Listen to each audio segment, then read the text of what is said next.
শরীফ ওসমান হাদিকে হত্যার মাধ্যমে বাংলাদেশের জনগণের বিরুদ্ধে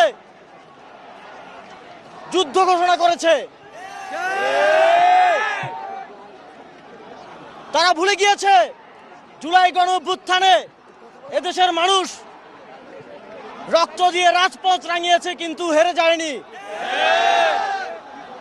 তাদেরকে আবার মনে করিয়ে দিতে হবে, যদি যুদ্ধ হয়, যদি রক্ত ঝরে, তাহলে এদেশের জনগণের সাথে কেউ পারবে না। শরীফ ওসমান হাদিকে যারা হত্যা করেছে তাদেরকে অবিলম্বে বাংলাদেশের কাছে হস্তান্তর করতে হবে। যদি তাদেরকে হস্তান্তর না করা হয়, বাংলাদেশের আপামর স্বাধীনতাকামী জনগণ তাদের লড়াই কোনোভাবেই থামাবে না। আমাদের লড়াই আরো কঠোর